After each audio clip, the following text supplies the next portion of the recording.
নমস্কার, আমি বিশ্বজিৎ পান্ডা। ভাষা ও নমস্কার। ভবিষ্যৎ আয়োজিত কথায় কথায় অনুষ্ঠানে আপনাদের সকলকে স্বাগত। আজকে আমাদের সঙ্গে আছেন আমাদের অতিথি, কথাকার, কথাশিল্পী, সাহিত্যিক চিরঞ্জয় চক্রবর্তী।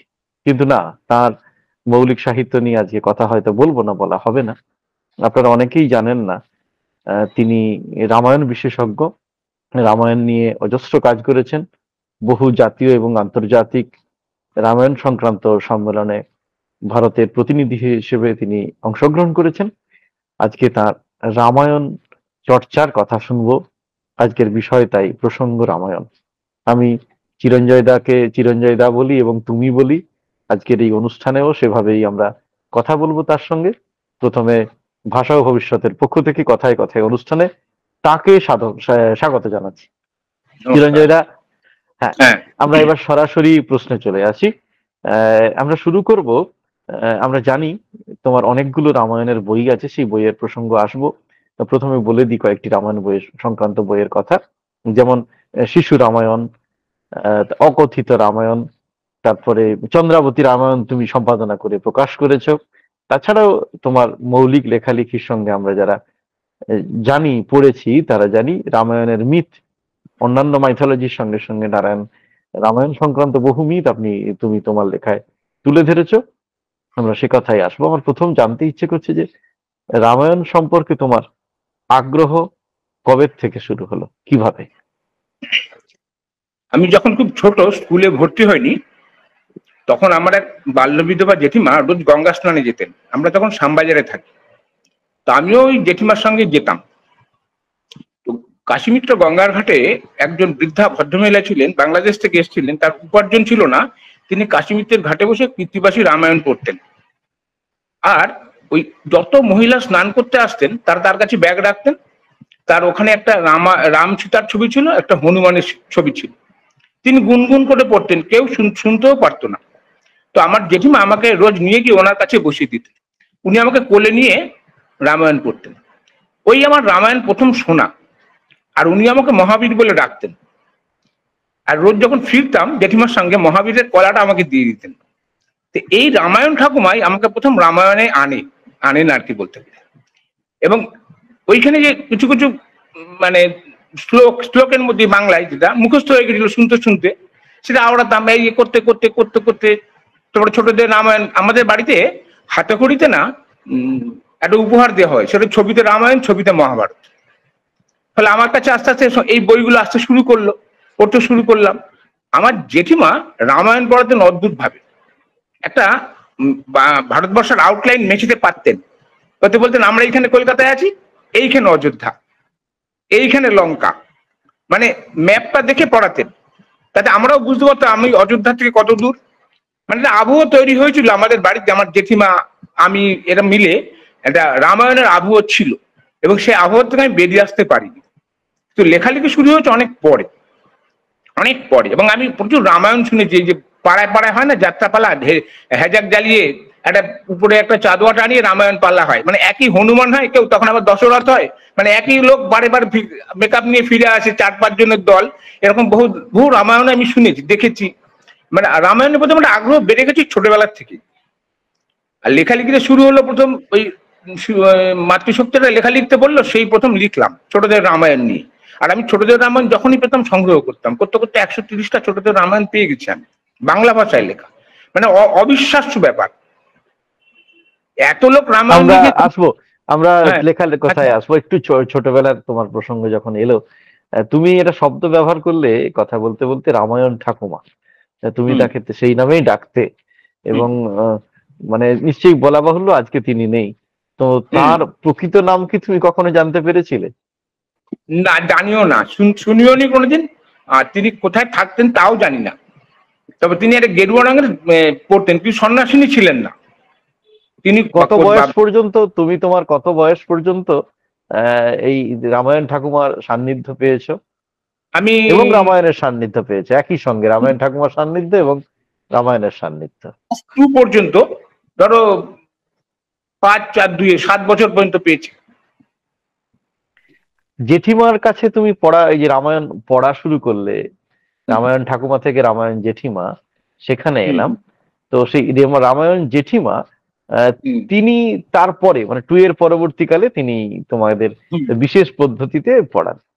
পরবর্তীকালে তুমি রামায়ণ চর্চা করেছো, কিন্তু তুমি কথা বলতে গিয়ে যেটা বললে সেই সূত্রে অনেক পরে হয়তো যে প্রশ্নটা করা যেত, আমার মনে হয় এখন করা অপ্রাসঙ্গিক হবে না। তুমি বললে যে একটা মানচিত্র পাততেন, হ্যাঁ, ভারতবর্ষের একটা মানচিত্র যেখান থেকে অযোধ্যা, শ্রীলঙ্কা, শ্রীলঙ্কা তো নয় তখন, লঙ্কা ইত্যাদি ইত্যাদি দেখানোর চেষ্টা করতেন।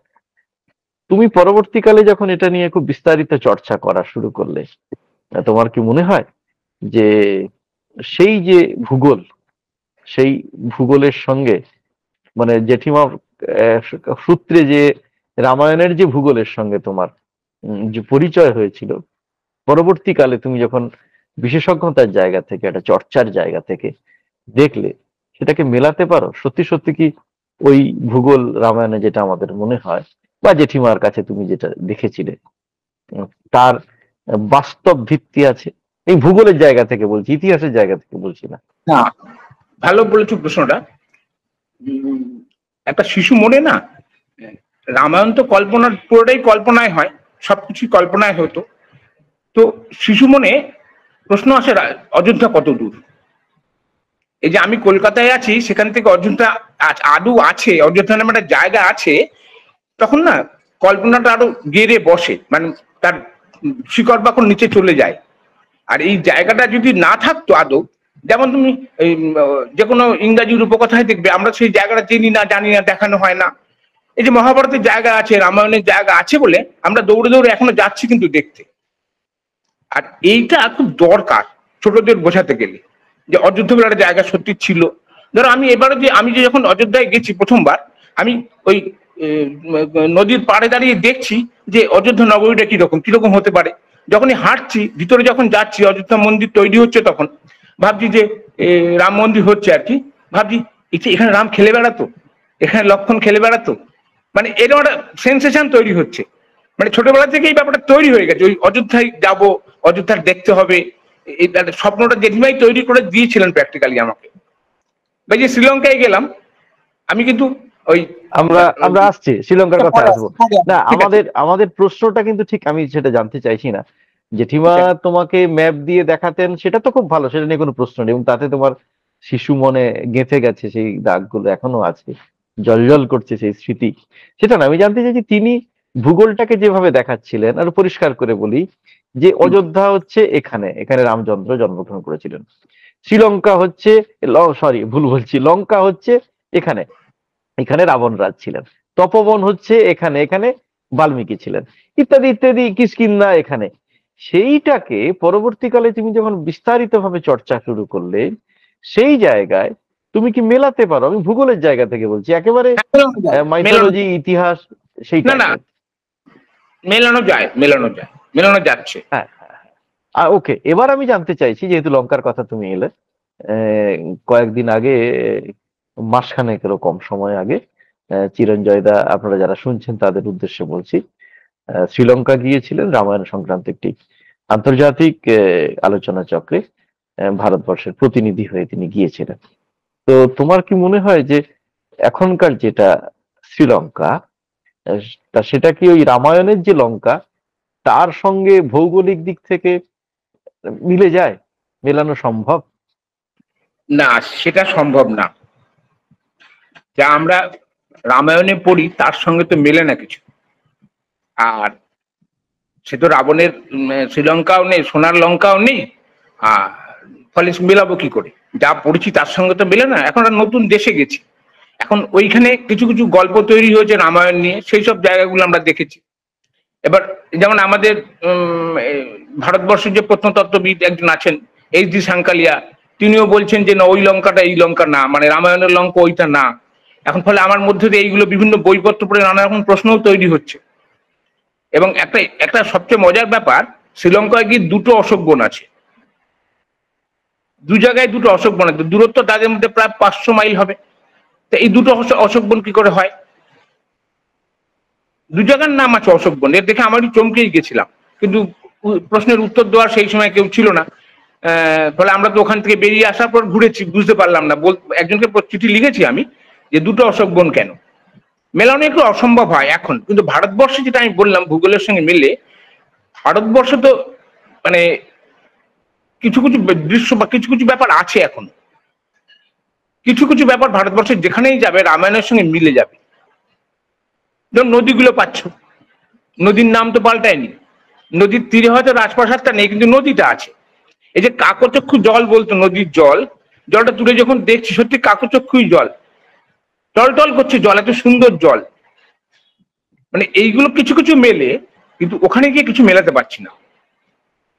যেটা বলছে রাবণ কেভ, সেটা এমন জায়গায় সেখান থেকে সমুদ্র অনেক দূর, অথচ আমরা রামায়ণে পড়ছি যে প্রাসাদের উপর থেকে দেখতে পাচ্ছে বানর সৈন্য ঢুকে পড়েছে, এসে গেছে সমুদ্র পার হয়ে। কতগুলো জিনিস পারিনি মেলাতে, এটা ঘটনা।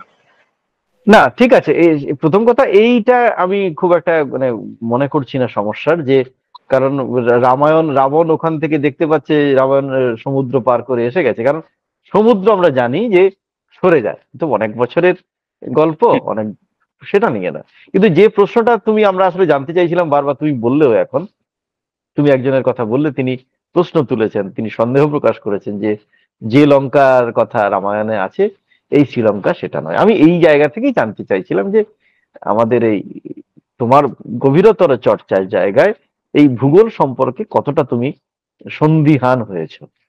যাই কেন হোক, এবার আমরা হ্যাঁ বলো। না, ব্যাপারটা হচ্ছে যে আমি ব্যক্তিগতভাবে এই রামায়ণ চর্চার মধ্যে এরকম ভূগোলের সমস্যা নিয়ে প্রশ্ন পাচ্ছি, উত্তরও পাচ্ছি, কিন্তু ব্যাপারটা হচ্ছে আমি তো রামায়ণের ভূগোল নিয়ে চর্চা করছি না, আমি রামায়ণের টেক্সট নিয়ে কাজটা। ফলে কি হচ্ছে, আমি ওই দিকে কত গভীরভাবে দেখতে চাইছি, কিন্তু আমার কাছে আছে, আমি তথ্যের উত্তর দিতে পারি যে ওই এই যে সাংকালিয়া কোথাকার কি বলছেন, কিভাবে বলছেন, সেটা আমি সংগ্রহ করেছি, পড়ে যাচ্ছি, কিন্তু আমি ওইটা নিয়ে চর্চা করছি না। আমি মূল রামায়ণ টেক্সটটা নিয়ে পড়তে চাইছি, রামায়ণ টেক্সট কিভাবে বদলা হচ্ছে, কোথায় কিভাবে পাল্টে গেছে, এইভাবে দেখতে ঠিক চাইছি। ঠিক। এবার আমি জানতে চাইছি, তুমি যে শ্রীলঙ্কা থেকে ফিরে এলে একটি আন্তর্জাতিক আলোচনা চক্রে, সেই বিষয়ে একটু বলো যে সেটা যারা আয়োজন করেছিলেন, যারা আয়োজক ছিলেন এবং এরকম একটা জায়গা তারা বেছে নিয়েছিলেন শ্রীলঙ্কাকে, তাদের মাথায়ও নিশ্চয়ই ওই ওই লঙ্কার মাইথোলজি ছিল, তাই এরকম একটা জায়গাকে বেছে নেওয়া, এবং তোমাদের যারা পৃথিবীর বিভিন্ন জায়গার যারা চর্চা করছেন রামায়ণ নিয়ে, তাদের বিভিন্ন ওই মাইথোলজিক্যাল এরিয়াগুলো, এলাকাগুলোকে তিনি দেখাচ্ছিলেন। তো তোমার ওখানে বক্তব্য কি ছিল? এই যে সম্মেলনে তুমি গিয়েছিলে, তোমার বলার বিষয় কি ছিল? তুমি ভারতের প্রতিনিধি হয়ে গিয়েছিলে। আমি হ্যাঁ হ্যাঁ বলুন। আমি এই যত জায়গায় গেছি সব জায়গায় ছোটদের রামায়ণ নিয়েই কথা বলেছি। ছোটদের রামায়ণ নিয়ে কোথাও কোনো চর্চা হয় না, এই সাবজেক্টটা কেউ ব্যবহার মানে কাজ করে না। আমি ছোটদের রামায়ণ নিয়েই বলেছি, ছোটদের রামায়ণে কোথায় কোথায় পার্থক্য, রামায়ণের সঙ্গে মূল বাল্মীকির সঙ্গে কিভাবে সরে গেছে। আসলে ছোটদের রামায়ণটা তো বেশিরভাগ সময় দাদু ঠাকুমা এটা বলেছেন, এবং এটা যখন বলেছেন মূল বাল্মীকি বা কৃত্তিবাস ধরে বলেননি, যা মনে এসছে বলে গেছেন, অনেক সময় পাল্টে গেছে, সেগুলোই লিখে রেখেছে, সেগুলোই বই হয়েছে। অনেক জায়গায় নতুন নতুন তথ্য এসছে, অনেক জায়গায় নতুন আবার বাদও গেছে, মানে খুব বিশেষ জিনিসগুলো বাদ গেছে এমনও আছে। আবার রামায়ণে যেমন একটা জিনিস অদ্ভুত সংযোজন হয়েছে একটা রামায়ণে, সেটা হচ্ছে যে ছোটদের রামায়ণের কথা বলছি, যে রাম লক্ষ্মণ যখন মিথিলা এলেন বিশ্বামিত্রের সঙ্গে, আসার পর বিশ্বামিত্র বলেছেন ফুল নিয়ে এসো। রাম লক্ষ্মণ ফুল আনতে গিয়ে একটা বাগান দেখেছে, প্রচুর ফুল ঢুকেছে, তা ঢুকে ওরা দেখছে অনেক মেয়ে খেলা করছে, তা বলছে যে এরকম ফুল গাছ থেকে আমরা ফুল নেবো বিশ্বামিত্রের জন্য। তখন বলে ওরা বলছে আচ্ছা নিন, ওরা যে ফুল গাছে হাত দিতে গেছে মেয়েগুলো বাধা দিয়েছে, না হাত দেবেন না ফুলে, বলে কেন, এই তো বললেন ফুল নিয়ে যান। তখন বললো আপনার হাত পা না দিয়ে গাছে হাত দেবেন না, এটা জনক রাজার দেশ। তা বললো ঠিক আছে হাত পা ধুবো, তো পুকুরটা দেখাও। তখন বলছে যে কোনো কথা বলছে না ওরা। তখন বলছে যে তোমাদের কি পুকুর নেই, বলে আছে। ওরা দেখাচ্ছ না কেন, বলছে আপনাদের দেখাবো না। বলছে কেন, বলে আপনার অযোধ্যার কুমার তো, বলে হ্যাঁ আমরা অযোধ্যার কুমার। বলে আপনাদের দেখাবো না, বলে কেন, বলে আমাদের পুকুরের যে সোপান আছে পাথরের, আপনারা পা দিলেই তো মানুষ হয়ে যাবে। এর আগে ওরা পাথরে পা দিয়ে অহল্যা উদ্ধার হয়েছে, তো ওরা বলছে ওই পাথরে পা দিলে আবার মানুষ হয়ে যাবে, তো আমরা আমাদের সোপান দিয়ে নামতে দেবো না। এই যে কাহিনীটা জুড়েছে, ইন্টারেস্টিং কাহিনী, এটা জুড়ে দিয়েছে কেউ একজন। এরকম বহুত কাহিনী জুড়ে জোড়া হয়েছে। আমি এগুলো আবার সংগ্রহ করে রামায়ণের বাইরে রামায়ণ বলে লেখায় কিছুদিন লিখেছিলাম। রামায়ণ নেই, কিন্তু রামায়ণের বাইরে রামায়ণ আছে। আমি এইগুলো আর ছোটদের জন্য যে ইন্টারেস্টিং কিভাবে করা হয়েছে সেইগুলি বিভিন্ন জায়গায় বলছি। যেমন পূর্ণেন্দু বত্রী ওই দুষ্টুর রামায়ণ করেছেন, সে ছড়া দিয়ে রামায়ণটা চলছে, মানে ইন্টারেস্টিং প্রত্যেকটা জিনিস। আবার আমাদের এখানে ওই আমাদের গজেন্দ্র কুমার ঘোষ একটা রামায়ণ লিখেছিলেন যেখানে কোনো যুক্তাক্ষর নেই। রামের লক্ষণের নাম বলছেন না, বলছেন রামের ভাই। মানে এইগুলো আমি যখন বলছি অডিয়েন্স কিন্তু খুব নিচ্ছে, অদ্ভুত ভাবে নিচ্ছে। কারণ ইংরাজি ভাষায় তো বা অন্য কোনো ভাষায়, মানে ইংরাজি ভাষায় বিশেষ করে তো যুক্তাক্ষর নেই। ওরা যখন আমাদের আমি যখন ওদের দেখাচ্ছি যুক্তাক্ষর, তাই নাকি, বাহ ভালো তো। এই জিনিসটা না থেকে শিশুদের জন্য আমরা শুধু টানা লিখে যাচ্ছি কোনো যুক্তাক্ষর ছাড়া, এটা একটা ইন্টারেস্টিং জিনিস। কিন্তু এরকম অনেক তথ্য আছে যা মানে কি বলবো, অনেক বড় বই হতে পারে। আমাদের দেশে এইসব বয়স্ক লোকেরা করে গেছেন, আমাদের পূর্বজরা, ভাবা যায় না। নানাভাবে ভেবেছেন তারা, শুধু রামায়ণ নিয়েই ভেবেছেন নানাভাবে। আর এত এখনো বলার আছে, মানে আমার কাছে যা তথ্য আছে তাতে আমি আরো 10-12টা লেকচার দিতে পারি। এবং এটা এখানে একটা জানিস জিজ্ঞেস করি, যে তুমি বললে যে শিশুদের ছোটদের রামায়ণ, আসলে দাদু ঠাকুমারা তারা গল্পের ছলে বলেছেন, যে কারণে মূল রামায়ণ থেকে বহু ক্ষেত্রে সরে গেছেন, স্বাভাবিক। পরবর্তীকালে সেইগুলোকে লেখা হয়েছে, না হলে তো এই বই আকারে প্রকাশিত হতো না, এবং তুমিও এত ডেটা পেতে না। নিশ্চয়ই তার মধ্যে ওরাল ডেটা থাকতেই পারে, কিন্তু মূলত স্ক্রিপ্ট। তো ওই ছোটদের জন্য রামায়ণ লিখলেন এরকম প্রথম কোন সূত্র তুমি পেয়েছো যেটা তার নামে চলছে, তিনি লিখলেন? প্রথমে বাংলায় বলো, বাংলায় কে লিখেছেন, আর হচ্ছে বাংলা ছাড়া এর বাইরে যদি তারও আগে কেউ লিখে থাকেন। আমরা যে বই পাই, রামায়ণ পেয়েছি, তাতে 1891 সালে প্রথম বই পেয়েছি নবকৃষ্ণ ভট্টাচার্যের, 1891 সালে প্রকাশিত। আর তার আগে একটা বই পাওয়া যায়, সেটা 1884 সালে বেরিয়েছিল, কিন্তু লেখকের নাম নেই। বই দুটোর নাম নবকৃষ্ণ ভট্টাচার্যের বই এবং 1884, তার আগে যেটা বেরিয়েছিল সেটা 1884 সালে, সেটা কোনো নাম নেই লেখকের। একটা বই পাওয়া যায়, বইয়ের নাম হচ্ছে শিশুদের রামায়ণ। আর নবকৃষ্ণ ভট্টাচার্যের বইয়ের নাম হচ্ছে শিশু রঞ্জন রামায়ণ। সেটা 1891 সালে বেরিয়েছিল। এটাই প্রথম রামায়ণ আমরা দেখতে পাচ্ছি কোন একজন লেখকের নাম সহ। তারপরে 130টা রামায়ণ এখন পর্যন্ত আমি আরো হয়তো বেরিয়েছে, আমি জানি না, সংগ্রহ করতে পেরেছি আর কি। না, 130টা এটা কি ছোটদের রামায়ণ? শুধু সব ছোটদের রামায়ণ। এবং কোন ভাষায় লেখা? বাংলা? বাংলা, শুধু বাংলা ভাষায়। মোটামুটি কম বেশি গত 125 বছরে লেখা হয়েছে। যদি আমরা 1884-কে 1884-কে ধরি, তাহলে 135-40 বছরের মধ্যে 130টা তুমি তথ্য পেয়েছো। বাংলা ভাষার বাইরে, ভারতের বা মানে বহির্বঙ্গের, ভারতের বাইরেও হতে পারে, শিশুদের এই রামায়ণ লিখিত আকারে কোনো তথ্য তোমার কাছে আছে? হ্যাঁ, আমরা দেখেছি বিহার, মানে হিন্দিতে, বিহারে হিন্দি ভাষাটায় কয়েকটা আছে, প্রচুর নেই, এত পরিমাণে নেই। আর উড়িষ্যায় একটা বেরিয়েছিল অনেকদিন আগে, ওদের সে ভদ্রলোক ওদের ওখানকার মন্ত্রী হয়েছিলেন, ওনার একটা বই ছিল। তাছাড়া আর কোনো বই পাইনি আমি। উড়িয়ায় একটাই বই পেয়েছি, উড়িয়া থেকে। আর হিন্দিতে কয়েকটা বই আছে।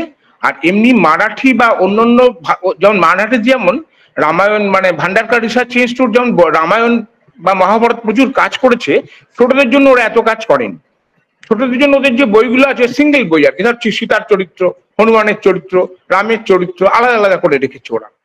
একদম পুরো রামায়ণটা কোথাও ছোটদের জন্য আমি পাইনি খুঁজে খুঁজে। যেমন তামিল আমি ধরো 1995 সাল থেকে তামিলে যাতায়াত করছি, মানে চেন্নাই যাচ্ছি, আমি তামিলে পাইনি।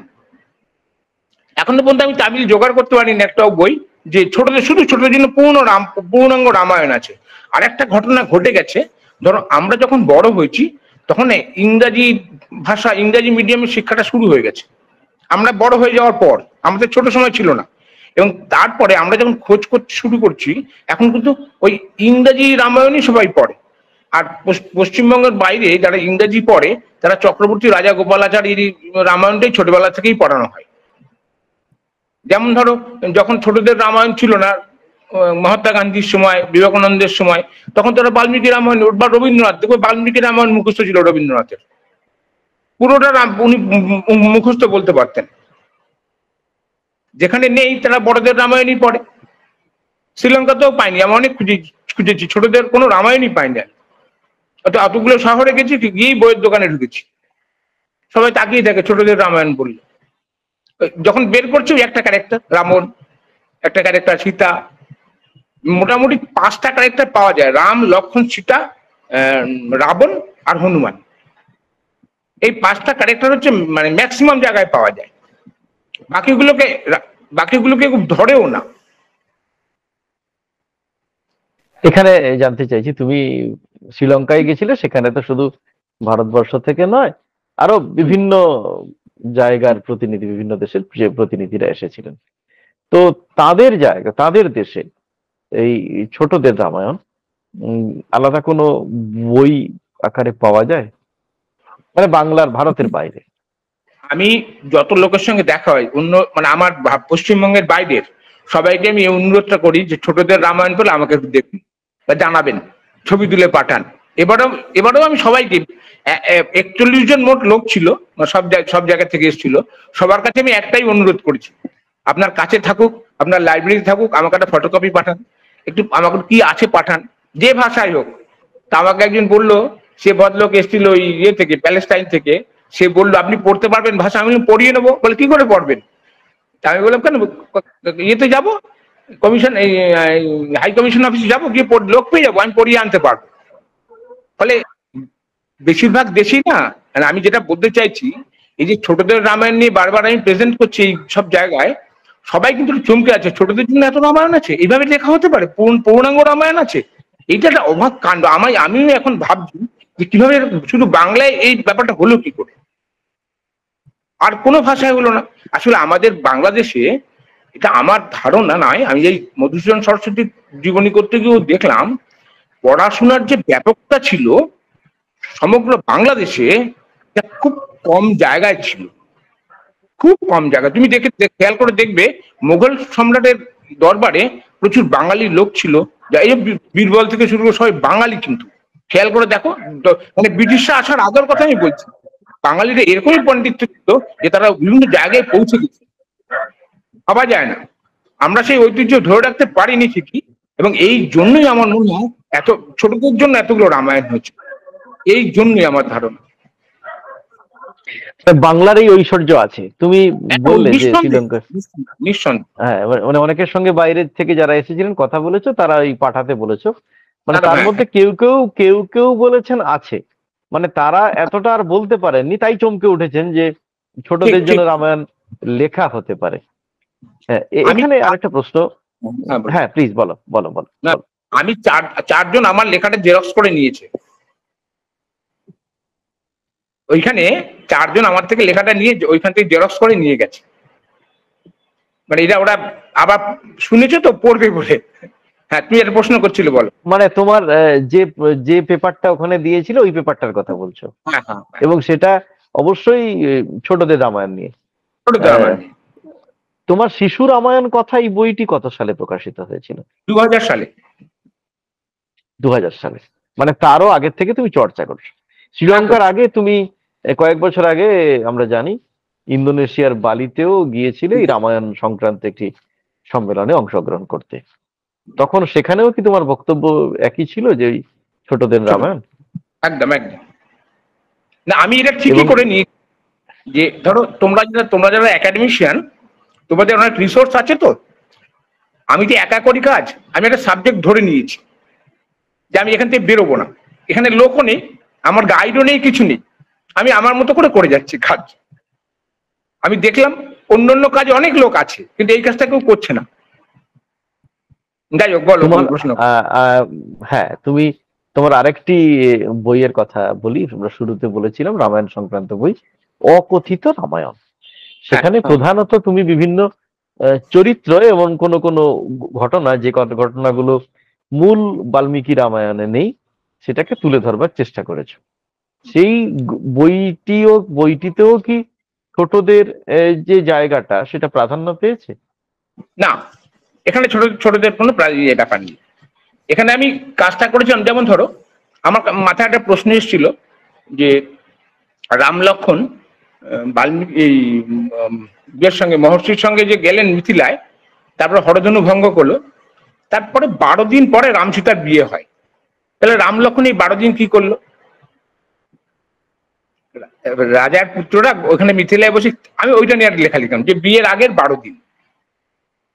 আচ্ছা, এবার রাম সীতার বিয়ে কিরম করে হলো? রাম সীতার বিয়ে নিয়ে অনেক গল্প আছে, নানা জায়গায় শুনেছি।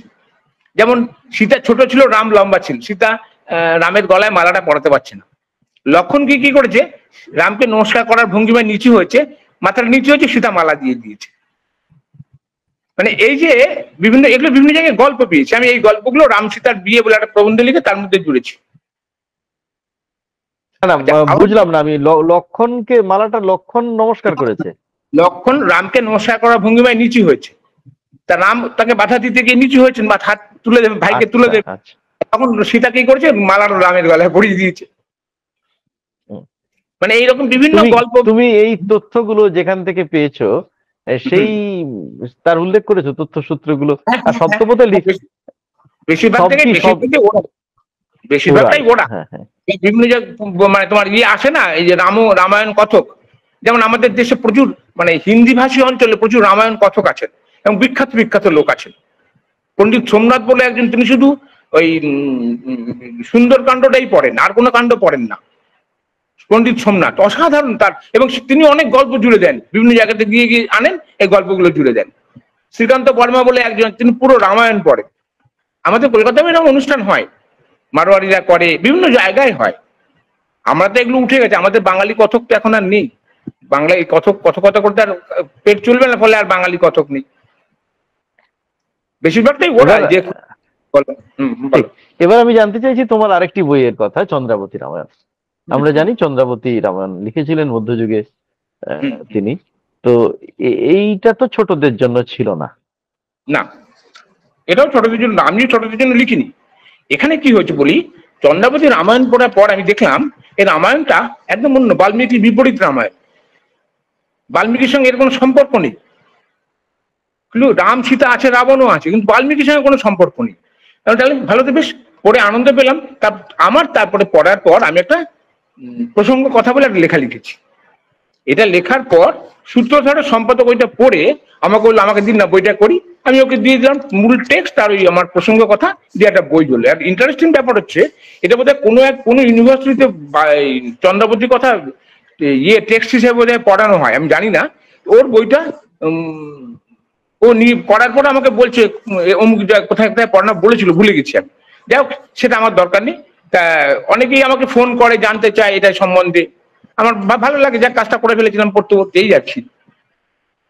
আমাদের যে রামায়ণগুলো মোটামুটি আমরা জানি, সেটা হচ্ছে কৃত্তিবাস ওঝা, পরবর্তীকালে কালীপ্রসন্ন সিংহ, এবং তার আগে হিন্দিতে তুলসীদাস।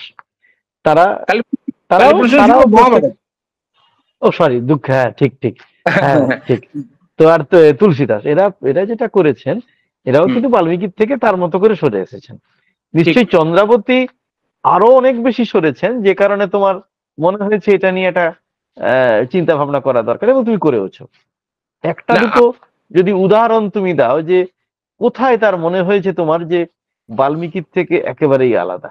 মানে আজকের দিনের দাঁড়িয়ে যদি আমরা অনুসৃজন শব্দটা বলি, যেটা রিকনস্ট্রাকশনের জায়গা থেকে, তুমি যদি একটা দুটো উদাহরণ দাও।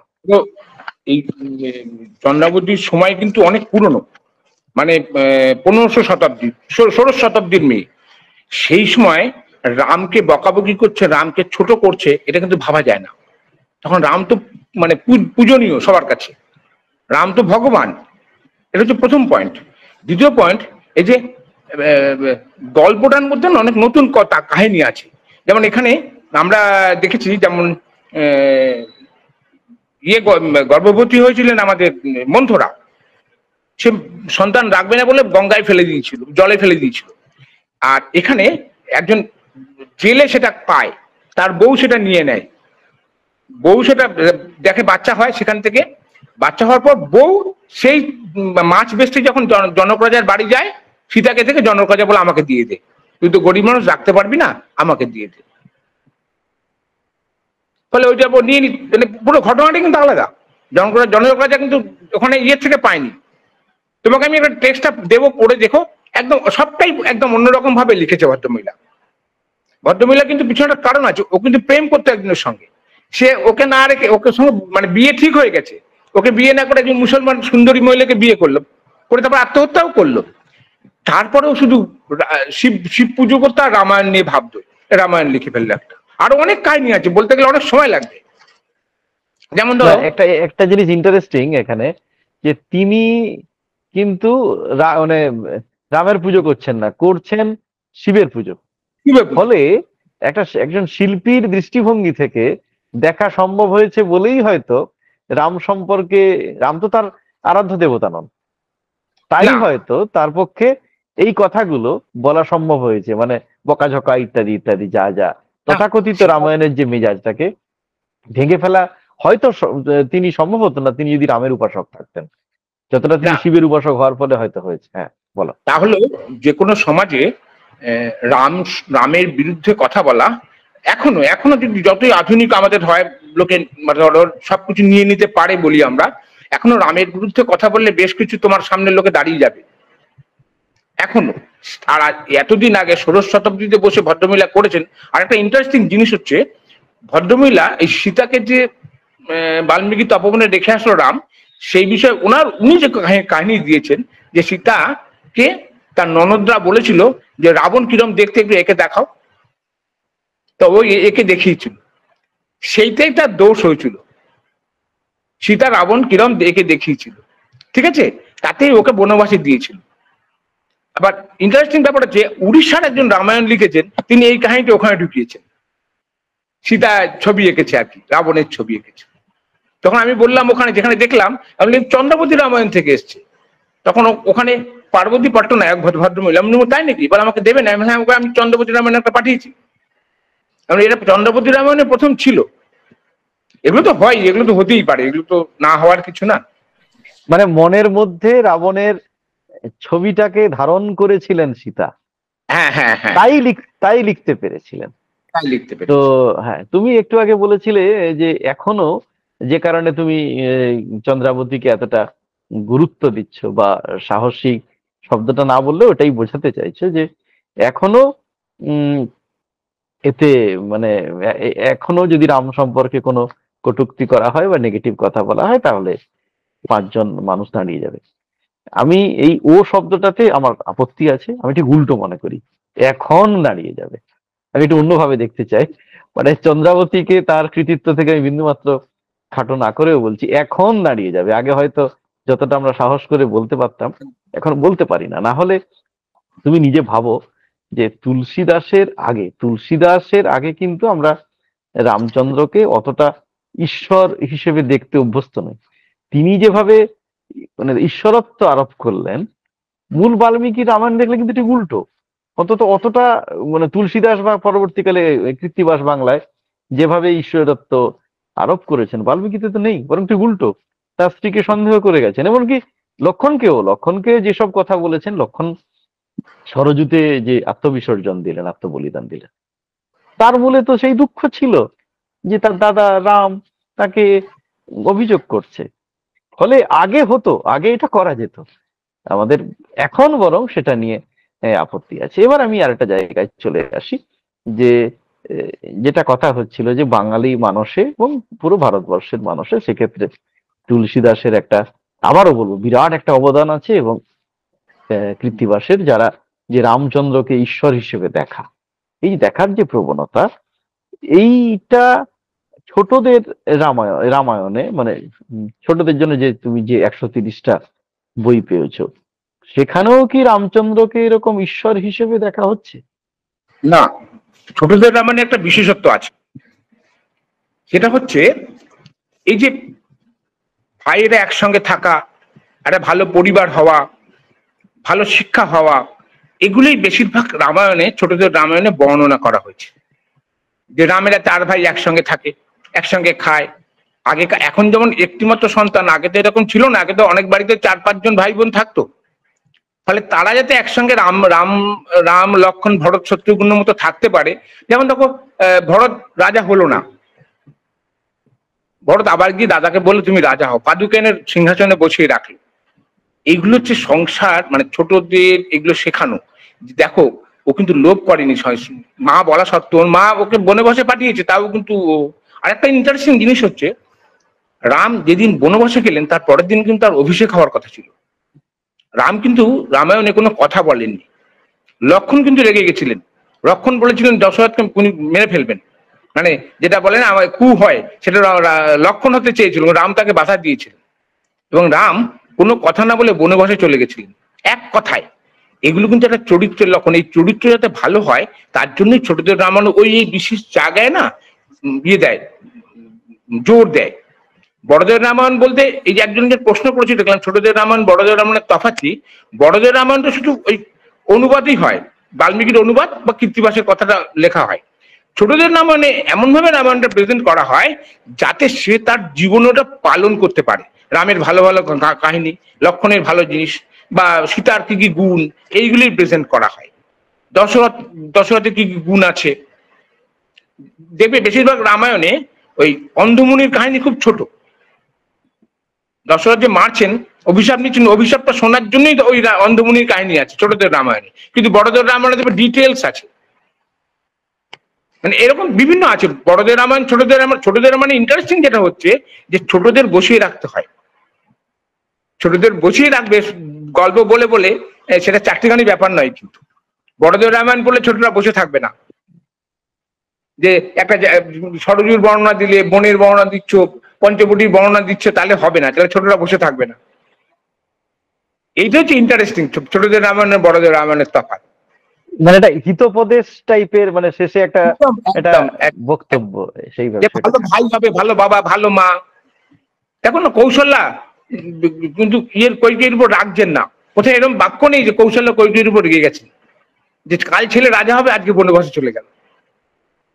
আবার দেখো ভরত এসে তার মাকে বকছেন, মানে দুষ্টের দমন শিষ্টের পালন, এটা শেখায় না, রামায়ণ শেখায়।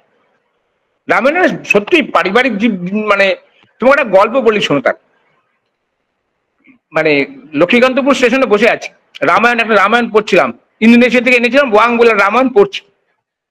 তো একটা ইয়াং কাপল আমার পাশে এসে বসে, 1.5 ঘন্টা ট্রেন লেট। তো বলছে দাদু কি পড়ছেন? বলছি রামায়ণ পড়ছি। কিছুক্ষণ পরে ছেলেটা বললো হনুমান, বলে চেঁচিয়ে উঠলো। আমি বললাম কোথায় হনুমান এসছে নাকি, চারিদিক দেখছি। তারপরে দেখছি যে চলে গেল নাকি।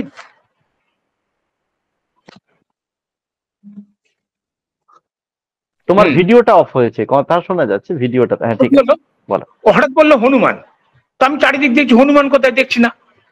তারপরে হাসছে ছেলেটা, তার মেয়েটা বলছে কেন দাদুর সঙ্গে এরকম করছো? তারপরে আমাকে দাদু রামায়ণ পড়লে কি হয়? তা আমি আর কিছু উত্তর দিচ্ছি না, ওর অবস্থা থেকে বুঝেছি আমি পারবো না। ট্রেনটা এসছে, খুব ভিড়, আমি উঠে পড়েছি। কিছুক্ষণ ট্রেনটা মানে ছেড়ে দেওয়ার কিছুক্ষণ পর দেখছি মানে কেউ একদিন বলছে তার বউ ওঠেনি। তো আমি একটু মুখ বাড়ি থেকে ওই ছেলেটি গেটের কাছে ঝুলছে, ওর বলছে আমার বউ ওঠেনি। তখন আমি ওকে বললাম তুমি রামায়ণ পড়নি বলেই তোমার বউ ওঠেনি। তো যেখানে রামায়ণ করতে গেলো, তখন শোনো তোমার এখন তুমি নামতে পারবে না, আমার রামায়ণটা শুনে তারপরে তুমি পরের স্টেশনে নামো। ঘটনাটা কি হয়েছিল, রাম যখন বনবাসে যাচ্ছেন তখন গুহকের বাড়ি রাত্রে থাকলেন গঙ্গা পার হওয়ার আগে। পরের দিন সকালে যখন গুহক নৌকা এনে দিয়েছেন, যে তোমরা এই নৌকায় উঠে গঙ্গা পার হবে, তখন রাম লক্ষণকে বলছেন আগে সীতাকে তুলবে, তারপরে তুমি উঠবে, মানে লেডিস ফার্স্ট। তাহলে আমি বললাম তুমি যদি রামায়ণ পড়া থাকতো তাহলে না বউকে আগে তুলতে, তারপরে তুমি নিজে উঠতে, তাহলে বউ স্টেশনে পড়ে থাকতো না। রামায়ণটা এই জন্যই পড়ার দরকার, প্রত্যেকটা জিনিস আছে যে শেখার। এবং আমার মনে হয় এই যে আমরা ইংরাজিতে বলি লেডিস ফার্স্ট, তারপর আমরা ভাবি ওই দেশ থেকে এসছে, আমার মনে হয় না, রামায়ণ থেকেই মনে হয় গেছে। আমি জানি না ব্যাপারটা ঠিক, কিন্তু আমার মনে হয় রামায়ণ থেকে এই ঘটনাতে লেডিস ফার্স্ট। একটু আগে তুমি ইয়ের কথা বলছিলে, মহাভারতে ভরতের কথা বলেছিল, ভরত। হ্যাঁ, ভারতের কথা, হ্যাঁ। যে তিনি যুদ্ধ ইয়ে দাদাকের কাছে এলেন ফিরিয়ে নেওয়ার জন্য, তার পাদুকা রেখে তিনি শাসন করলেন। এখানে একটা জিনিস একটু বলি যে আমাদের এটা তো ঠিক যে রামের আগে কিন্তু রাজত্ব করেছেন ভরত। রাম তো রাজা হতে পারলেন না, অনেক পরে হলো ভরত, যদিও তার পাদুকা রেখে। এবং সেই ভরত থেকে কিন্তু আমাদের যে নাম, দেশের নাম ভারত হয়েছে। অর্থাৎ ভরতের রাজত্ব যে কাল, সেটা কিন্তু খুব ভালো ছিল। জানি না কেন, যে কোনো কারণে হোক, সেটা রামের নামে চলে যে রামায়ণের কাল ভালো ছিল। কিন্তু ভারত নামটা কিন্তু ভরত থেকে হয়েছে, এবং ভরতের সময় যে খুব ভালো চলেছিল তার নানান মানে সাক্ষ্য, মানেই বলবো ঐতিহাসিক সাক্ষ্য তার হতে পারে না কোনো কিছু, রামায়ণই তার সাক্ষ্য দেয়। না, আমার মনে হয়, পরবর্তীকালে, হ্যাঁ হ্যাঁ বলে না বলছি। হ্যাঁ, কারণ রাম যখন পরবর্তীকালে এসে রাজা হলেন, তারপর থেকেই শুরু হলো তার স্ত্রীকে সন্দেহ করা। এইভাবেই মূল ব্যাপারটা কেটে গেল, যেটা একটু আগে বলেছিলাম, এবং লক্ষণকে পর্যন্ত সন্দেহ করা, ইত্যাদি ইত্যাদি। না, হ্যাঁ, বলো। ভরতের ক্ষেত্রে একটা জিনিস দেখো, রাম রাজা হবেন, দশরথ ভরতকে ওখানে বসিয়ে রেখেছেন, মামা বাড়ি, মানে এখন যেটা ধরো আফগানিস্তান, ওই জায়গায় বসে আছে। মানে কে কয়তে বসে আছে ভরত। দাদা অভিষেক হবে, দুই ভাই জানবে না, তার আগেই দশরথ পাঠিয়ে দিয়েছেন, বা কই পাঠিয়ে দিয়েছে। দেখো ভরত কত ভালো মানুষ, সে কিন্তু কখনো অভিযোগ করছে না যে আমি থাকবো না, তো অভিযোগ হবে বা চলে আসি। ও যখন গেছে, মানে দূত যখন গেছে, তাকে কিন্তু বলে দিয়েছিলেন, ওদের যে রাজপুরোহিত ছিলেন তিনি বলেছেন বলবে না দশরথ মারা গেছেন। দশরথ যখন মারা গেছেন, এই দূত যখন গেছে, তখন বলছে যে জিজ্ঞেস করছে, ভরত জিজ্ঞেস করেছে অযোধ্যার সব কুশল তো? তখন ও উত্তর দিচ্ছে কুশল আস্তু, হ্যাঁ নামটা যাই হোক, আমি সংস্কৃতটা ভুলে গেছি, কুশল আস্তু মহাবাহ দেশাং কুশল ইচ্ছাসী, মানে আপনি যাদের যাদের কুশল প্রার্থনা করেন তারা ভালো আছেন। দশরথ মারা গেছেন ও বলছে না, বলছে ও ভাবছে কইকেয়ীর ছেলে ভরত, তাহলে ভরত ওর মা ভালো আছে, আর তো কারো ভালো চাইবে না। আপনি যাদের যাদের করেন, কুশল প্রার্থনা করেন, তারা ভালো আছে। এবার ও কিন্তু কখনো অভিযোগ করছে না, ও দেশে এসছে, অযোধ্যায় এসে মাকে বকাবকি করেছে, তারপরে সেই দাদার কাছে চলে গেছে, নন্দন বিয়েতে গেছে, সেখান থেকে আবার খড়ম নিয়ে এসে সে শাসন করেছে। ও কিন্তু সিংহাসনে বসেনি, দেখো খেয়াল করে। শত্রুঘ্ন কিন্তু রাজপোশাকও ছাড়িনি, ও কিন্তু রাজপোশাক ছেড়ে দিয়েছিল, ও দাদার মতো বলকল পড়েছিল, সন্ন্যাসীর মতো। এই চরিত্রটা কিন্তু খুব ভালো, ওর চরিত্রটা। আমার ধারণা এই কারণেই ভারতবর্ষ হয়েছে, এরকম একটা চরিত্রের লোকের দরকার, সবাই এরকম চরিত্রের হোক, এটা আমার মনে হয়, আমি জানি না। হ্যাঁ, সেটাই তো বলতে চাইছি, সেটাই বলছি। অথচ আমরা রাম রাজত্ব বলি, মানে ভরত রাজত্ব না বলে এইটাই বলছি। এটাই বোধহয় তোমার অকথিত রামায়ণের পরবর্তী অংশে এটাও বোধহয় একটা চর্চার জায়গা হতে পারে। আমরা রামরাজ্য বলি, আসলে হয়তো ভরত রাজ্য বলা উচিত ছিল। অন্তত রামায়ণ সেই সাক্ষ্য দেয়, রামায়ণের সাক্ষ্যে আমরা দেখি যে ভরতের রাজত্বকাল কতটা ভালো ছিল। এবার একটু আসি তোমার মৌলিক লেখালেখির জায়গায়। আপনারা জানেন যে চিরঞ্জয় দা বহু গল্প উপন্যাস লিখেছেন, প্রবন্ধের বইও আছে, বেশ কিছু অনুবাদও করেছেন, এবং এখানে উল্লেখ করা দরকার জার্মানি ভাষা তিনি শিখেছিলেন, তারপর ডিপ্লোমা ডিগ্রিও আছে, এবং মূল জার্মানি থেকে তিনি আইনস্টাইনের কবিতার অনুবাদ করেছেন এবং আরো নানান কাজ করেছেন। তো আমরা যেহেতু আজকে রামায়ণ নিয়ে কথা বলছি, একটু আগে বলেছিলেন তার একটা ঘটনার গল্পের কথা বলেছিলেন, লক্ষ্মীকান্তপুর স্টেশনে ওই হনুমান রামায়ণের কষার প্রসঙ্গ এসে হনুমানের কথা এসেছিল। আসলে ছোটদের মাথায় তো সেটাই আসবে, হনুমান যদি রামায়ণ পড়া নাও থাকে। আমরা তো অনেকগুলো মিথ আমাদের না পড়া সত্ত্বেও জেনে যাই, শুধু মিথ কেন, অনেক কিছুই আমরা না পড়া সত্ত্বেও আমরা জেনে যাই। যেমন 25শে বৈশাখ মানে যে রবীন্দ্রনাথ ঠাকুর, সমস্ত বাঙালি জানেন, যে যারা নিরক্ষর তারাও জানেন। এখানে আমি অন্য একটা বইয়ের কথা আসবো। চিরঞ্জয়দার ছোটদের জন্য বেশ কিছু বই প্রকাশিত হয়েছে, গল্পের বই। এই হনুমান কলা খাবে, এই নাম থেকে বোঝা যাচ্ছে যে এটা সেই রামায়ণের মিথ, মানে ওই হনুমানের প্রসঙ্গ এসেছে। তো তোমার তোমার কি মনে হয় না যে তুমি যে একটু আগে যখন বললে যে বাচ্চা ছেলেটা বলছে যে রামায়ণ বলতে এই হনুমানের প্রসঙ্গটা এলো, তো তোমার যে এই বইটার পড়তে গিয়ে বা বইটার নাম শুনলেও তো সেই রামায়ণের জায়গাতেই চলে যাবে মানুষ। এবং তাই তো। আর যেটা জানতে চাই, হ্যাঁ, এবং জানতে চাইছি এইখানে তুমি এই যে ছোটবেলায় যে রামায়ণ ঠাকুমার কাছ থেকে, এবং সেখানে যে মহাবীরের একটা ছবি ছিল, তুমি একটু আগে বলেছিলে রাম সীতার ছবি থাকতো, এবং তার যে প্রসাদী কলা তোমাকে দিত। তো এই বইয়ের লেখাগুলো, গল্পগুলো লেখবার সময় তোমার কি সেই স্মৃতি কাজ করেছিল? সবসময় করে ওটা, একদম। আর একটা কথা বলি, যেটা আমার বই হয়নি, আমি একটা লেখা লিখেছি, লিখছিও বলতে গেলে, কীর্তির সঙ্গে রামায়ণ পাঠ। মানে একজন বাচ্চা মেয়েকে আমি রামায়ণ পড়ে শোনাচ্ছি। এই রামায়ণে কি কি আছে, যেমন ধরো সীতার যখন স্বয়ম্বর হচ্ছে, তখন তো বিভিন্ন দেশ থেকে লোক এসছে, সবাই তো মৈথিলি জানে না, তাহলে নিশ্চয়ই দোভাষী ছিল। বাল্মীকি তো দোভাষীর কথা বলেননি, কৃত্তিবশ বলেননি, আমরা একটা দোভাষী যোগ করেছি, রাইট? এবার ধরো হনুমান যে উড়ে গেল সুন্দরকাণ্ডে, কি করে গেল, এবার আমরা এটা খোঁজ করছি, আমি আর সেই পাখি আমার যে শুনছে যে পাখি কিভাবে ওড়ে, আমরা দেখতে চাই, যে খোঁজ করছি, দেখি পাখি কিভাবে ওড়ে। পাখি কি করে ওড়ে? প্রথমে হাওয়া খায়, খেয়ে লেজটা দেখবে, পাখি যখন ওড়ে লেজটা আগে মাটির সঙ্গে লাগিয়ে দেয়, তারপরে পিছন দিয়ে হাওয়াটা ছাড়ে। এরোপ্লেনে এইভাবেই ওড়ে। নিশ্চয়ই হনুমানও এই পদ্ধতিতে জানতেন, এবং ঘটনাটা তাই, হনুমানও কিন্তু ওখানে আছে যে পেটটা ফুলিয়ে নিতেন হাওয়া দিয়ে, তারপরে মানে পায়ুর দাঁড় দিয়ে উনি হাওয়াটা ছেড়ে উড়ে গেছেন। মানে যেভাবে প্লেন ওড়ে ঠিক সেইভাবে পাখি ওড়ে, সেইভাবে হনুমানও উড়েছিলেন। মানে এইগুলো নিয়ে আমি একটা গল্প শুরু করে, মানে একটা লেখা লিখছি, দীর্ঘদিন ধরেই হয়েছে, গোটা 7-8 গল্প হয়েছে। আবার হলে তখন দেখা যাবে, বই হয় যদি হয় কখনো। শিশুমেলায় লিখছিলাম আমি তখন। এই হনুমান কলা খাবি, এই যে বইটি, হ্যাঁ, এইটা হ্যাঁ, তোমার রামায়ণ চর্চাই তো এই বইটির উৎসে। হ্যাঁ, হ্যাঁ, তার মধ্যে থেকে এটাও হয়েছে, ওই মধ্যে থেকেই হয়েছে।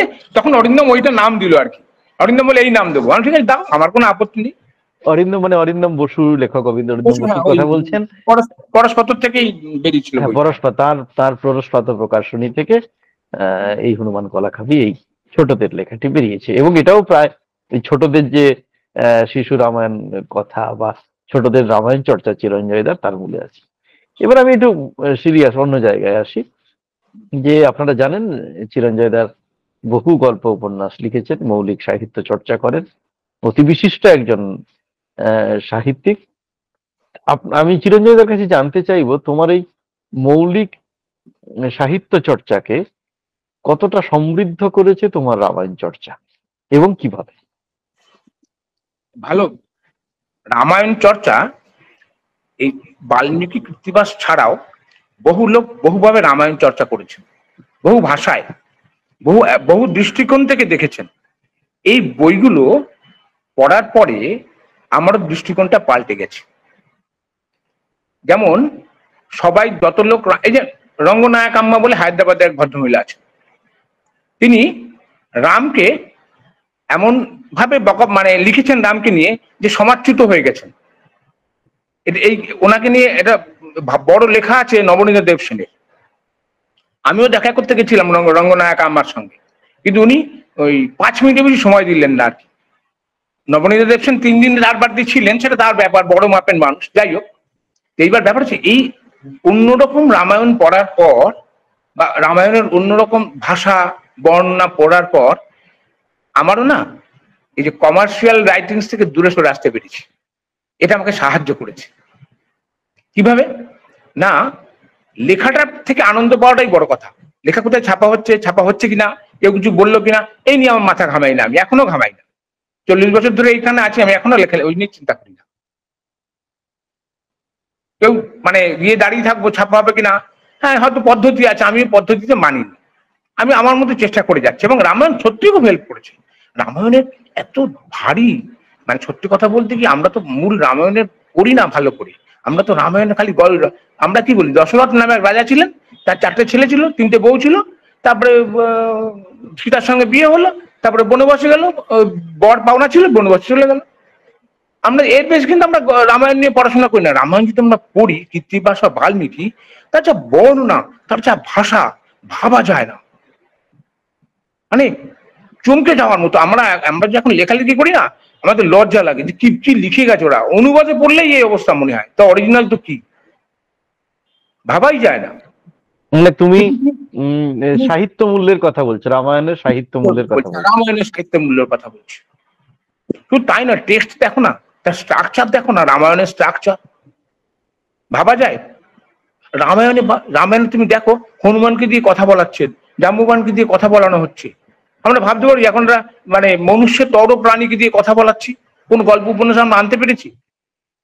ভয় আনি না, আমরা বলি সম্পাদক ছাপবে না। রামায়ণ দেখো লোকে পড়ছে, কেউ কোনো কথা বলছে না। আসলে লোকে ভাবছেই নিজের মনুষ্য তর প্রাণী আর মনুষ্য বা রাম ভগবান। আমরা যখন রামায়ণ পড়ি, ওই নমস্কার করে রামায়ণটা পড়ি। রামায়ণের মধ্যে এত সুন্দর স্ট্রাকচার তুমি দেখো, ছন্দ দেখো, তুমি যদি কবিতায় পড়ো ছন্দ দেখো কত সুন্দর, ভাষা প্রয়োগ দেখো, ভাবা যায় না। আমি তো ভাবতে পারি না। হ্যাঁ বলো, আমি বক বক করে যাচ্ছি। তুমি একটু আগে বলেছিলে যে তোমার এই রামায়ণ চর্চার তোমাকে মৌলিক লেখালেখির ক্ষেত্রে কমার্শিয়াল সাহিত্যের থেকে তোমাকে দূরে রাখতে সাহায্য করেছে। আমি এখানে একটা খুব পরিষ্কার করে জানতে চাই, যদিও পরিষ্কার করে উত্তর হবে কিনা আমি জানি না, কমার্শিয়াল সাহিত্য আর তোমার সাহিত্য, আমি তোমার জায়গা থেকে বলতে চাইছি, এই দুটোকে তুমি কিভাবে আলাদা করতে চাও বিষয় এবং আঙ্গিকের দিক থেকে? কমার্শিয়াল সাহিত্য এবং আমি যা লেখালেখি করি, যেমন আমি যা লিখি আমার মতো করে লিখি, কাগজে ছাপবে কিনা এ নিয়ে ভাবি না। আমার অনেক বন্ধুই কোনো তার গল্প বেরিয়েছে বড় কাগজে, যদি বলি এই জায়গাটা এরকম হলে ভালো হতো না, পাঠক বুঝবে না। আমি কখনো পাঠক বুঝবে না এই কথাটা বলি না, ভাবি না কখনো। কেন ভাবি না? আমি কমলবাবুর কাছে গেছিলাম বিএসসি পাস করার পর, এমএসসি ভর্তি হয়ে গেছিলাম, কারণ কমলবাবু বাড়ি ছিল আমাদের সায়েন্স কলেজের পিছনটাতে। তো আমিও কমলবাবুকে এই প্রশ্নটা করেছিলাম যে আপনার সব জিনিস আমি বুঝতে পারি না। তখন উনি বললেন বারবার পড়তে হয়। তখন উনি আমাকে বললেন, আচ্ছা তোমরা এই কবিতাটা পড়েছো না, এসেছে ঝড় থিমের পরশ লেগেছে হাওয়ার পরে, হ্যাঁ যখন পড়েছিলে তখন বুঝেছিলে, এখন পড়লে অনুভব করতে পারো নি? আমি বললাম হ্যাঁ ঠিক বলেছেন তো। বলে বারবার পড়তে হবে।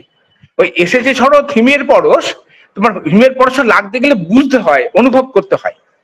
তা আমি ওনার এই বাক্যটা আমার খুব ভালো লেগেছিল, এক। আর দু নম্বর হচ্ছে যে ধরো আমার খুব সৌভাগ্য হয়েছে গুন্টার গাছকে পেয়েছিলাম ম্যাক্সমূলার ভবনে। উনি একদিন আমাকে বলেছিলেন গল্প না লিখতে নেই, গল্প না আসে। ফিকশন তুমি লিখবো বলবে না, বলবে আমার কাছে এসছে ফিকশনটা। বলে কিরকম? বলে তুমি ধরো প্রেমিকার জন্য দাঁড়িয়ে আছো, ধরো তুমি দেখছো লাল গাউন, উনি লাল গাউনের কথা বলেছেন, লাল গাউন যেই বাস থেকে নামলো তুমি ভাবলো ওটা তোমার প্রেমিকা এসছে। দেখলে না, কাছে আসলে না, যে নীল গাউন হতে পারো, নীল গাউন কাছে আসছে না, মানে এভাবে আসবে তোমার কাছে, ফিকশন এভাবে তোমার কাছে আসবে, আসলে তুমি রিজেক্ট করবে, তারপরে যখন আসবে সেটা ধরতে পারবে। আমাদের এখানে যেটা হয় কমার্শিয়াল, তুমি যেটা বললে, আমি দু একটা লেখা লিখে দেখেছি, আজকের লেখা লিখে বলে 7 দিনের মধ্যে গল্প দাও, 10 দিন আমি পারি না সেটা লিখতে। ভাবতে হয়, লিখি ছেড়ি কাটি, ভালো লিখি মন্দ লিখি সে প্রসঙ্গে আমি আসছি না। আমি আমি আমার মতো করে লিখতে চাই, যাই লিখি, রামায়ণ লিখি আর গল্প উপন্যাসই লিখি, আমি আমার মতো করে লিখতে, যেটা কমার্শিয়াল নিক না নিক।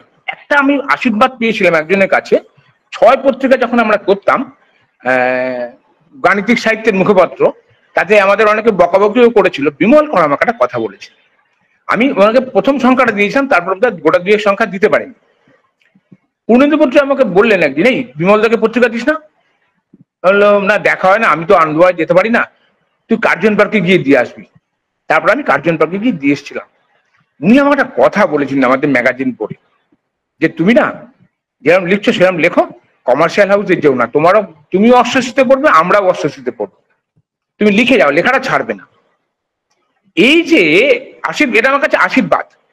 এবং উনি কিন্তু যখন গল্পপত্র করলেন, করে কিন্তু আমার গল্প প্রথমেই ছাপলেন এবং ডেকে পাঠালেন, আমি গেলাম, গল্প ছাপলেন। কমার্শিয়াল যারা লিখতে পারে তারা ভালো, আমি তাদের নিশ্চয়ই নমস্কার করি, তারা গুণী মানুষ। আমি পারি না, ওই জন্যই আমি আমাকে আলাদা করে দেখেছি। রামায়ণ আমাকে হেল্পটা করে সবসময়, যে লিখতেই হবে অমুক জায়গায়, এরকম কোনো ব্যাপার আমার নেই। ছাপা না হলেও আমার কোনো ব্যাপার নেই, মঞ্চে উঠতেই হবে এমন কোনো ব্যাপার নেই। কেন সাহিত্যিক হিসেবে যদি চরিত্র গঠনে, তোমার চরিত্র গঠনে রামায়ণের একটা ভূমিকা আছে, যদি আমরা এইভাবে নিশ্চয়ই দেখি। নিশ্চয়ই সবারই এভাবে সবারই কোনো মহাকাব্য না, মহাকাব্য একটা লোকের চরিত্র গঠন করে, যে পড়ে এবং যে শুনে। মহাকাব্য এই জন্য লোকে মহাকাব্য বলে, মহাকাব্য শুধু নমস্কার করে রেখে দেওয়ার জিনিস নয়, কিন্তু মহাকাব্য হচ্ছে একটা মানুষকে তৈরি করে।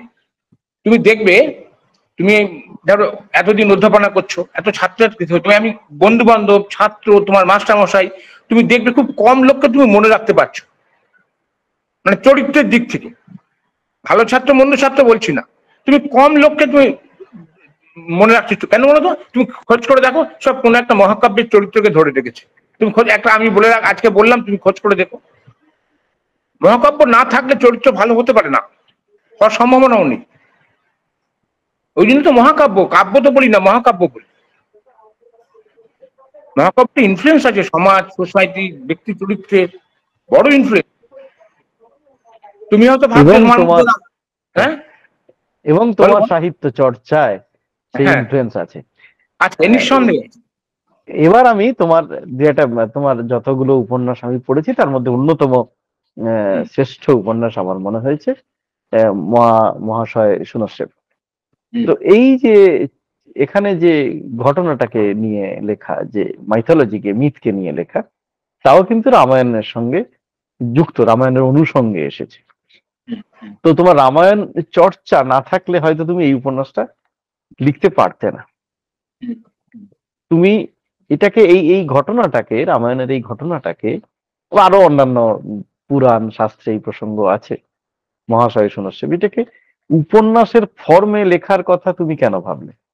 যেহেতু না, তোমার অকথিত রামায়ণ বা অন্যান্য রামায়ণ চর্চার একটা জায়গা আছে। ব্যাপারটা কি হচ্ছে, মানে মাথার মধ্যে ঘুরছিল, লিখে ফেলেছি। এবার উপন্যাস হিসাবে লিখবো কি গল্প হবে আমি জানতাম না, সত্যি কথা বলছি। লেখার সময় আমি অত ভেবে লিখি না। তো লেখাটা লেখা হয়ে গেল, মাথার মধ্যে ঘুরছিল, মাথার মধ্যে ধাক্কা, যেমন হ্যাঁ, মাথার মধ্যে ধাক্কা মারছিল, আমি লিখে ফেলেছি। লেখাটা পরে যখন দিলাম, যে সম্পাদক চাইলো দিলাম, তিনি বললেন উপন্যাসটা ভালো হয়েছে। ভালো হয়েছে। আমি ওইভাবে ভেবে লিখি না যে উপন্যাস লিখবো, গল্প লিখবো। লিখতে বসি, যেরকম লেখা হয়, যত বড় হয় বা লেখা হয় কিনা। তবে এটা না, আমি দীর্ঘ, উপন্যাস গল্পের কথা বলছি না, তুমি এটাকে প্রবন্ধ আকারে লিখতে পারতে, কারণ রামায়ণ সংক্রান্ত তুমি অজস্র প্রবন্ধ লিখেছো। না, এটা সেটা প্রবন্ধ হিসেবে। মৌলিক সাহিত্যের জায়গায় তুমি কেন এটাকে নিয়ে মৌলিক একটা সাহিত্য করবার কথা হ্যাঁ, কেন ভাবলে? গল্প কি উপন্যাস সেটা পরের কথা। না না, এটা এটা একটা মৌলিক জায়গাটা, মানে এই যে বাবা মা এবং তিন ছেলের যে কাহিনীটা, এবং আমাদের যে দেশে মানে ভাতের অভাব, এই সমস্ত কিছু আমাকে এই ফর্মটা নিয়ে এসছে, সত্যি কথা বলতে। মানে খুব যে সচেতন ভাবে এসছে বলবো না, কিন্তু সবকিছু মিলে একটা ঘটনা ঘটে গেছে। যার জন্য প্রথমেই দেখবে ভাতের নিয়ে কথা, যে সে ভাত খাইয়া বাড়ি গেল, ভাত খাইয়া বাড়ি গেল, এই শুরু হয়েছে লাইনটা। এটার সব ভাব সম্প্রসারণ করা। ভাত এমন একটা জিনিস আমি দেখেছি বা আমি অনুভবও করেছি বলতে পারি। সেইটা থেকে আমার এই গল্পটা এসছে, উপন্যাসটা এসছে লেখা। এবং এটা কতটা সচেতন সেটা আমি বলতে পারবো না, সেটা বলা সম্ভব হয় না। মাথার মধ্যে ঘুরছিল, ঘুরতে ঘুরতে লিখেছি, লিখে ফেলেছি, এই আর কি বলতে পারি। আমার মনে হয় না কোনো লেখকই বলতে পারে যে আমি সচেতন ভাবে এই কাজগুলো করেছি। একটা ঘোরের মধ্যে তো লেখাটা হয়, সেই ঘোরটা কাটিয়ে ওঠাটা খুব মুশকিল হয়। যারা লেখে তাও পাগল হয়ে যায় অ্যাকচুয়ালি মানুষ। যেমন আইনস্টাইনের গল্প আমরা, হ্যাঁ বল, হ্যাঁ, বলুন, আপনি বলো, তুমি বলো। রামায়ণের আর কোনো এরকম অনুষঙ্গ যেটা নিয়ে তুমি পরবর্তীকালে গল্প বা উপন্যাস লিখবার কথা ভেবেছো? আবার ছড়িয়ে একটা ছিটিয়ে রামায়ণের মানে বহু প্রসঙ্গ তোমার অজস্র গল্পে আছে। যেমন আমার মনে পড়ছে, করি জটায়ুর কথা মনে পড়ছে, এটা পরিবেশবাদী চমৎকার একটি গল্প। জটায়ুর নাম থেকে আপনারা বুঝতে পারছেন। তো এইরকম আর কোনো লেখার পরিকল্পনা আছে, বিশেষ কোনো অনুষঙ্গকে, এই মহাশয় সুনশ্রেবের মতো? আছে, সেটা হচ্ছে সীতার, এই যে রাম সীতাকে যে বনবাসে পাঠালেন। আর একটা বলি, আমি একটা লেখা লিখেছিলাম সীতাহরণের আসল কারণ। সীতাহরণের আসল কারণ সুপর্ণখা নয়, কিন্তু আমি ওখানে লিখেছিলাম এই কারণে, রাবণ হরধনু তুলতে গেছিলেন, কিন্তু রাবণ পারেননি, কিন্তু সুন্দরী সীতাকে তিনি দেখে এসেছিলেন। ঠিক আছে, রাবণের সঙ্গে রাবণের মামা প্রহস্ত গেছিল, এবং ওরা যখন ওই হরধনু তুলতে গিয়ে আছাড় খেয়ে পড়ে গেছিল, তারপর মুখ ঢেকে মিথিলা থেকে চলে এসেছিল। তা রাবণের একটা ইয়ে ছিল, রাগ ছিল যে আমি সীতাকে নেব, এবং বনের মধ্যে সীতা আছে শুনে রাবণ হরণ করেছিল। এই যে রাবণ এবং সীতার একটা সম্পর্ক, সীতাও কিন্তু রাবণের বিরুদ্ধে কোনো কথা বলেননি, এবং আমরা রামায়ণে যেসব দেখেছি সীতা কিন্তু কোনো কথা বলছেন না। রাবণ কিন্তু সীতাকে তার গৃহলক্ষ্মী করবেন অফার দিচ্ছেন নানা রকম, সীতা কিন্তু কোনো কথা বলছেন না, সীতা কান্নাকাটি করছেন কিন্তু কোনো কথা বলছেন না।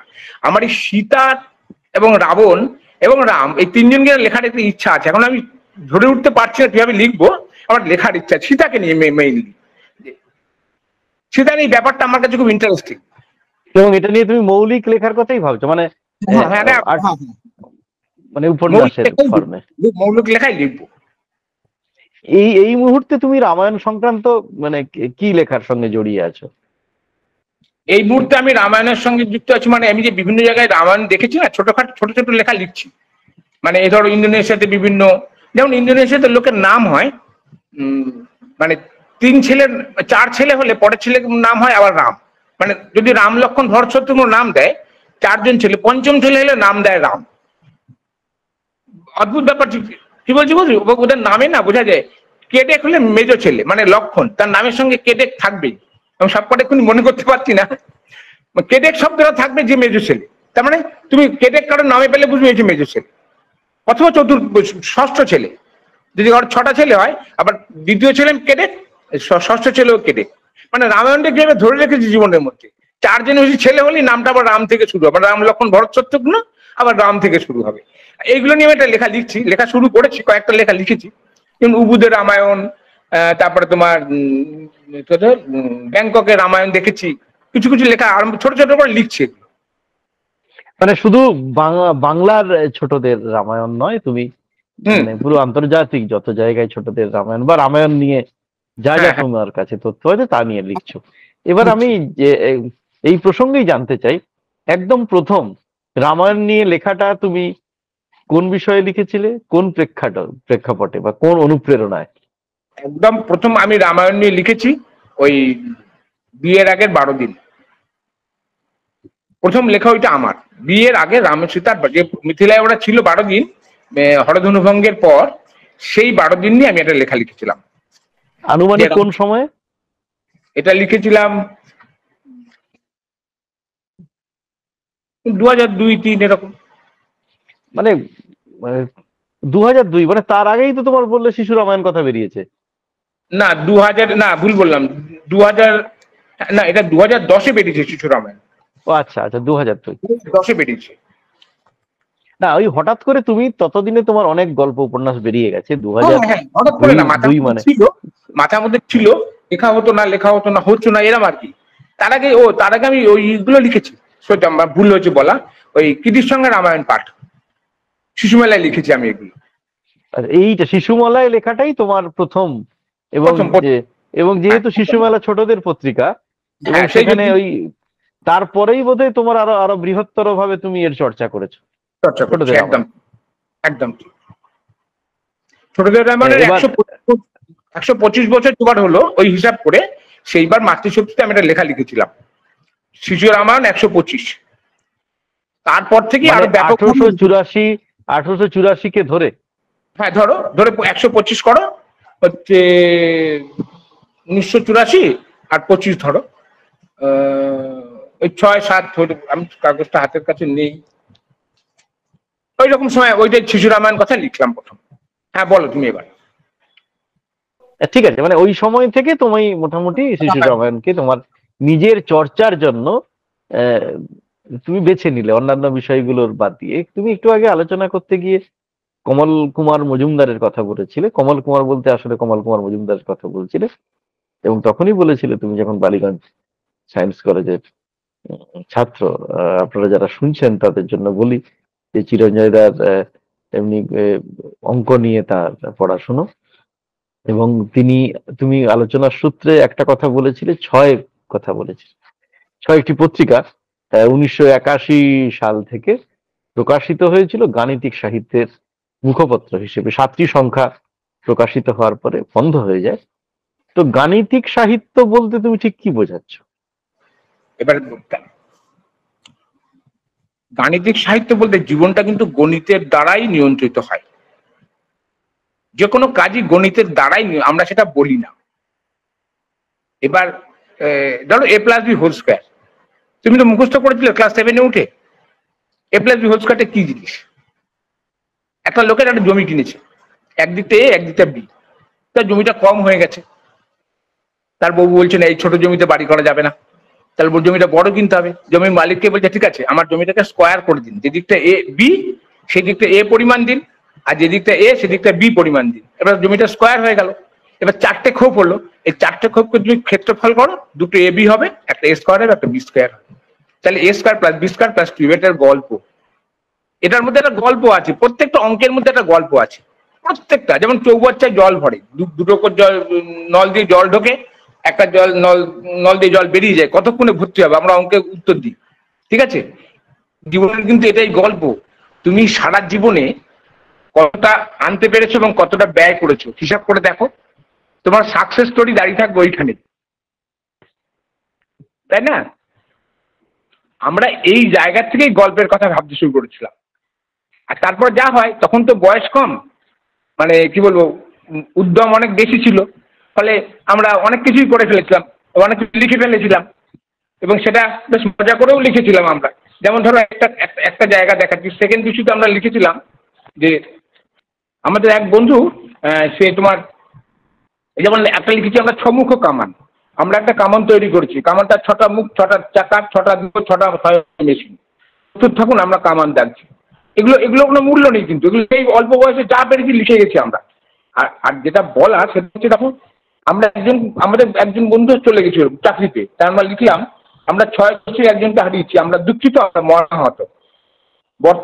বর্তমানে আমরা 5 + 0 = 6।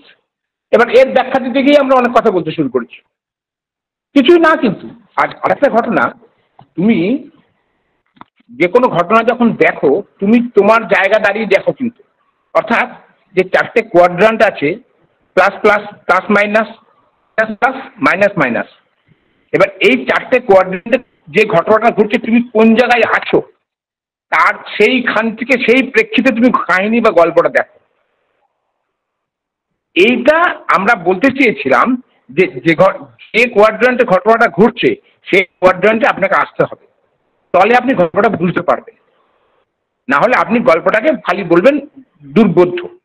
আমরা এইভাবে লেখাটি শুরু করেছিলাম। প্রবন্ধ আমরা দু একটা লিখেছি, লিখিনি তা না, গল্প লিখেছি, এবং এখনো আমি মনে করি যে গাণিতিক গল্পই লিখি। অর্থাৎ বাংলায় গাণিতিক সাহিত্য মোটামুটি তোমরা যে সময় তোমরাই শুরু করেছিলে, যদিও আজকে আমাদের আলোচনার বিষয় রামায়ণ, যেহেতু প্রসঙ্গটা এলো তাই একটু শুনে নিলাম। এবার আমরা একদম শেষ দিকে এসে গেছি। আমি আর একটা প্রশ্ন করব, জানতে চাইছি যে এই কদিন আগে আমরা রামনবমী পেরিয়ে এলাম, এবং তারপরে তো এই বাসন্তী পুজো, তার মাঝখানে আপনারা জানেন যে বাসন্তী নবমীর দিন রামনবমী। তো আমরা এটা জানতে চাইছি যে আমি যতদূর জানি যে বাসন্তী পুজোর প্রচলন কিন্তু রামের জন্মের অনেক পরে।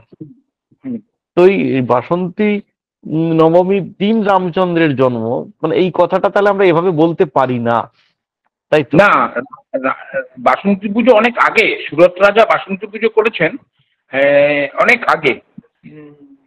রামের জন্মে, রাম তো তেতায়, এটা তার একটা আবার দুটো যুগের আগে। যেসব মার্কেন্ড পুরাণে সুরত রাজার কথা পাওয়া যায়, মার্কেন্ড পুরাণ রামের অনেক আগে, এবং রাম পরে যে জন্মেছেন তার প্রমাণ হচ্ছে রামের ইষ্ট দেবতা হচ্ছে মহাকালী, এবং কৃষ্ণের ইষ্ট দেবতা হচ্ছে দুর্গা, অম্বিকা। রামের যে পারিবারিক ইষ্ট দেবতা সে হচ্ছে কালী, এবং রামের আগে সুরত রাজার এই বাসন্তী পুজো করেছিলেন। আর একটা কথা বলি, আমাদের নিয়ম অনুসারে চারবার নবরাত্রি আসে। 4বার নবরাত্রি আসে, মানে যেমন আশ্বিনে হয়, তোমার ইয়েতে হয়, চৈত্রে হয়, আর হয় ইয়েতে হয়, পৌষ আর আষাঢ়ে হয়। মানে এই দুটো হচ্ছে সুপ্ত নবরাত্রি, যে সময় রাজরাজেশ্বরী পুজো হয়, ওই দুর্গারই পুজো হয় কিন্তু। আর রাম ছিলেন শুক্লা নবমীতে, সেই জন্য ওটাকে পরবর্তীকালে রাম নবমী বলা হয়, যেহেতু রাম জন্মেছিলেন। এটা বাসন্তী পুজোর কোনো যোগ নেই। অর্থাৎ বাসন্তী পুজোর সঙ্গে রামনবমীর প্রত্যক্ষত কোনো যোগ নেই, তিথিগত ভাবে একটা মিল আছে। যেহেতু রাম ভক্তরা ওইটাকে রাম নবমী নাম দিয়েছে, এটা বাসন্তী নবমী। রাম ভক্ত যারা তারা ওটা বিশেষভাবে রাম নবমী বলে বলে বলে তাদের থাকে। কাছে এটা রামনবমী, মানে দুটোর মধ্যে সরাসরি কোনো যোগ নেই, তিথিগত তিথির দুটো দিন মিলে যাওয়া ছাড়া। এবার আমাদের সঙ্গে আছেন আজকে তানিয়া, আছেন তানিয়া ব্যানার্জি। তিনি ভাষা ও ভবিষ্যৎ আমাদের ইউটিউব চ্যানেলে রামায়ণ কথা বলে একটি অনুষ্ঠান শুরু করেছেন। ধারাবাহিকভাবে তিনি রামায়ণ নিয়ে তার কথা বলবেন। তো আমি এখন তানিয়াকে বলবো তার প্রশ্ন চিরঞ্জয়দার প্রতি। যেহেতু আজকে আমরা রামায়ণ নিয়ে কথা বলছি, তাই আমরা তাকে বলেছিলাম আজকের অনুষ্ঠানে থাকতে। তার যদি প্রশ্ন থাকে, ইতিমধ্যে তিনি দু একটি প্রশ্ন মেসেজে লিখেওছেন। হ্যাঁ, ছোটদের রামায়ণ আর বড়দের রামায়ণের মূলত পার্থক্য কি, দুটোর মধ্যে পার্থক্য কি, এটা জানতে চেয়েছে। এবং সেই সঙ্গে আরেকটি প্রশ্ন আমি একসঙ্গেই দুটো পড়ে ফেলি, তারপরে চিরঞ্জয়দার কাছ থেকে উত্তর শুনবো। হনুমানকে স্বামীজি মহাবীর বলে উল্লেখ করেছেন সর্বদা, কিন্তু তিনি তো বা নর, বা হাইফেন নর, অর্থাৎ মনুষ্যতর। তবে কি শক্তিতেই তারা মহান ছিলেন, বা কিসের মহত্ব? এই দুটো প্রশ্ন। প্রথমে ছোটদের রামায়ণ এবং বড়দের রামায়ণের মূলগত তফাৎ, যদিও আমার মনে হয় আজকের আলোচনা এই বিষয়টা কিছুটা হলেও এসেছে, তবুও যদি চিরঞ্জয়দা একটু পরিষ্কার করে বলে। ও চিরঞ্জয়দা বেরিয়ে গেছেন। চিরঞ্জয়দা আবার আমরা যোগাযোগ করবার চেষ্টা করছি চিরঞ্জয়দার সঙ্গে। আজকে আসলে আমাদের স্টুডিওতে আছেন আমাদের ভাষা ও ভবিষ্যতের কর্ণধার আছেন, তিনি যোগাযোগ করছেন স্টুডিও থেকে চিরঞ্জয়দার সঙ্গে। আসলে আজকে আমরা চেয়েছিলাম যে সাহিত্যিক চিরঞ্জয় চক্রবর্তীকে আমরা যেভাবে চিনি, তার সাহিত্যের জায়গার বাদ দিয়ে আরেকটা বিস্তারিত একটা বড় জায়গা আছে, তার চর্চার বড় একটা জায়গা। তিনি রামায়ণ নিয়ে বহুদিন ধরে ছোটদের রামায়ণ নিয়ে চর্চা করছেন, রামায়ণ নিয়ে একাধিক গ্রন্থ রয়েছে। তার এই জায়গাটাকে একটু আলোকিত করা এবং তার অভিজ্ঞতার কথা শোনা, এবং আমাদের অনেকের কাছেই ছোটদের রামায়ণ নিয়ে অতটা আমাদের জানা হয়ে ওঠেনি ছোটদের রামায়ণ বিষয়টি। তার মুখ থেকে আর একটু শুনবো তার যে বৃহত্তর একটা জায়গা। এবং তিনি বললেনও 130টা বাংলায় লেখা ছোটদের রামায়ণ তিনি পেয়েছেন, বাংলায় লেখা পেয়ে গেছেন 130টা। তাছাড়া তো ওরালি মৌখিকভাবে তিনি অনেক শুনেছেন। তিনি আসছেন, তার কাছ থেকে শুনবো। এবং তিনি বহু জাতীয় এবং আন্তর্জাতিক রামায়ণ সংক্রান্ত সেমিনারে প্রতিনিধিত্ব করেছেন আমাদের বাংলার রাজ্যের হয়ে, আমাদের দেশের হয়ে। তিনি লখনৌতে গিয়েছিলেন 2021 সালে একটি আন্তর্জাতিক রামায়ণ সম্মেলনে যোগ দিতে। দিল্লিতে তিনি রামায়ণ সম্মেলনে যোগ দিয়েছেন, ভোপাল গিয়েছেন, আপনারা শুনলেন। তার আগে তিনি বালির কথা বলেছিলেন, ইন্দোনেশিয়ার বালি। এবং এই বছর 2022-এর মার্চ মাসে, গত মাসে তিনি গিয়েছিলেন শ্রীলঙ্কা। এসে গেছেন চিরঞ্জয়দা, এসে গেছেন। চিরঞ্জয়দা শুনতে পাচ্ছ আমাদের? আমি বলছিলাম যেটা, হ্যাঁ, তানিয়ার দুটো প্রশ্ন আছে। তানিয়া আমাদের ভাষা ও ভবিষ্যৎ ইউটিউব চ্যানেলে শুরু করেছেন রামায়ণ নিয়ে একটি অনুষ্ঠান। তাকে আজকে আমরা থাকতে বলেছিলাম। তিনি প্রথম যে প্রশ্নটি করেছেন যে মূলগত তফাৎ ছোটদের রামায়ণ এবং বড়দের রামায়ণের মধ্যে। একবার বলেছি কথাটা, ছোটদের রামায়ণটা মানে পুরো রামায়ণ তো বলা হয় না, ছেটে কেটে বলা হয়। ছেটে কেটে বলতে মূল সারাংশটা বলা হয়, যে কাহিনীটা মূল হয়েছে। এবং যেখানে যেখানে ভাইদের সৌহার্দ্য, ভালো জিনিস যাতে একটা মানুষ নকল করতে পারে, একজনের মানে ছেলে মেয়েরা যখন শিশুরা যখন বড় হবে তখন যাতে নকল করতে পারে, সেইভাবে বড় হতে পারে, আর তার সঙ্গে গল্পটা বলা হয়। সেখানে কোনো অন্য কিছু অনেক কিছুই থাকে না, বলতে গেলে খুব সংক্ষেপেই বলা হয় রামায়ণটা। এটা ছোটদের রামায়ণ। আর বড়দের রামায়ণ তো নতুন করে লেখা, মানে কি নতুন করে কিছু লেখার নেই। কৃত্তিবাস বাল্মীকি ছাড়া একটা রামায়ণের নিয়ে আলোচনা হয় বড়দের রামায়ণ বলতে। মানে অর্থাৎ বড়দের রামায়ণ মূলত অনুবাদমূলক, এবং সেই অনুবাদও এখন আর অতটা হয় না। মানে ছোটদেরটা প্রতি মুহূর্তে প্রায় রিকনস্ট্রাকশন হয়ে যাচ্ছে। রিকনস্ট্রাকশন, যেমন এই যে রাবণ লিখিত, এরকম আর কি।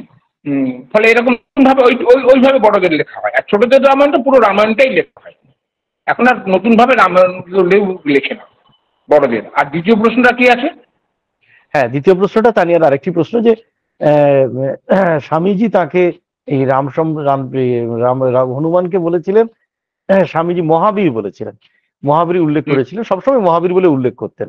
কিন্তু তিনি তো বানর, বা হাইফন নর, অর্থাৎ নর নয়, মনুষ্যতর।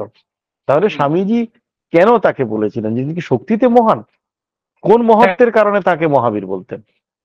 আমাদের আমাদের বলে শাস্ত্রে, সাংখ্যের মতো জ্ঞান নেই আর যোগের মতো বল নেই। সাংখ্য মানে সাংখ্য বেদান্ত নয়, সাংখ্য হচ্ছে গীতার যে সাংখ্য অধ্যায় আছে না, সেইটা। আর যোগের মতো, যোগ মানে কর্মযোগ, এই কর্মযোগ, জ্ঞান যোগ, এই হচ্ছে কি যোগী পুরুষ হনুমান। সেই জন্যই হনুমান মহাবীর। হনুমান মানে হনুমান হচ্ছে শোকেসে রাখার মতো, লোককে দেখানোর মতো যে এই দেখো এই কাজগুলো করা যায়। সবসময় অসম্ভব সম্ভব করছেন কিন্তু উনি। সমস্ত রামায়ণে যত অসম্ভব ঘটনা করেছে সবটাই হনুমানই করেছেন। সেই জন্যই মহাবীর বলেছেন। আর ও তো মানে যোগী পুরুষ, যোগীদের সবসময় বীরই বলা হয়, আমাদের শাস্ত্রেই বলা হয় যে, শাস্ত্রীয় কথা বলে যে যোগের মতো বীর নেই, এই হ্যাঁ যোগের মতো বল নেই, আর সাংখ্যের মতো জ্ঞান নেই। এই জন্য ওনাকে মহাবীর বলেছেন। সেখানে একটা যারা শুনছেন তার উল্লেখ করা খুব দরকার যে চিরঞ্জয়দার আরেকটি চর্চার জায়গা কিন্তু স্বামী বিবেকানন্দ। স্বামী বিবেকানন্দকে নিয়ে তার একটা গুরুত্বপূর্ণ বই রয়েছে, বইটির নাম যৌবন ঘন রসময়, স্বামী বিবেকানন্দকে নিয়ে লেখা।